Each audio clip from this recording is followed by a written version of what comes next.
I did an escape room once. We didn't get out. They said they filled with gas and we all died. So I'd be the first guy to die in this movie.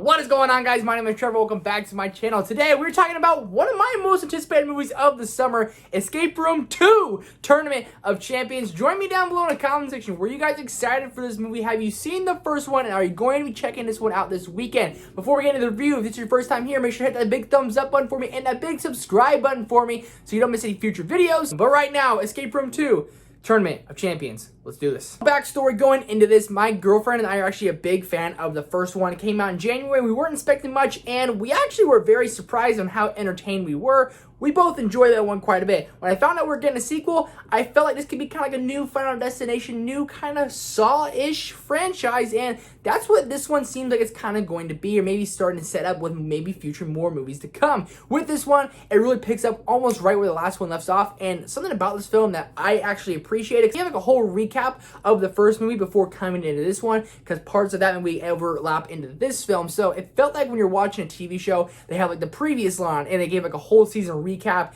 and then the episode takes place. That's what took place here, and I actually dug that because I would have been very confused as the film went on where certain things happen. I would have been like, what? But if you pay attention towards the beginning, it all wraps itself up nicely at the end.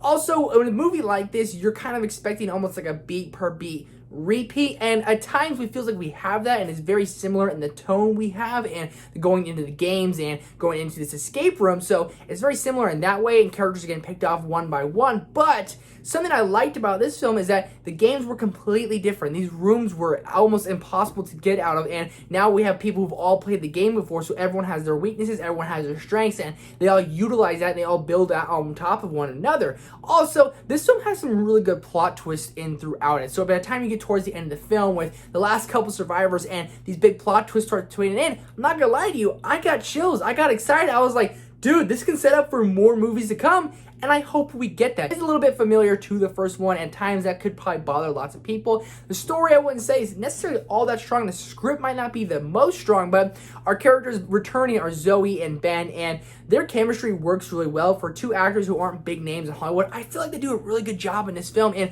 we get new characters inside this film. And obviously, if you've seen the first one, characters kind of get picked off one by one. You can see who's going to get picked off and where, but you almost get attached to these characters in some way. You kind of get to be able to relate to them, and you end up liking them throughout the film. They are likable characters, and overall, this movie is just, honestly, it's extremely entertaining. Throughout the film, I was entertained to the maximum. And I think big part of that is because of the hour 20-minute runtime. I mean, that was a perfect runtime, no time to waste any time, and it might have even set it up for a third one.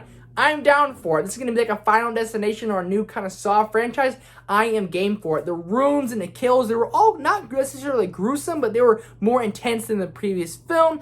It may be set up for a third one. I'm on board for it. It's safe to say I'm actually a decent fan of this one. I'm probably in the minority, like I was with the first one, but I'm going to give this one a 3 out of 5, a solid 6 out of 10, 60%. That's what I'm going with this one, and overall, that's a really good score for a film like this. It's entertaining. I had fun. Nothing that blew my socks off. Nothing that's out of the ordinary. It's a good, entertaining movie that you can watch with some friends, and honestly, you can have some fun with. Let me know what you guys thought of this movie down below in the comment section. Did you guys like it? Am I in the minority here, or do you guys agree with me? Let me know all that down below in the comment section. Thank you guys so much for watching. Lots more videos coming this weekend. Excited for all of it. Tomorrow, Space Jam, a new Legacy review. Very excited to watch that. See you guys in the next one. Peace.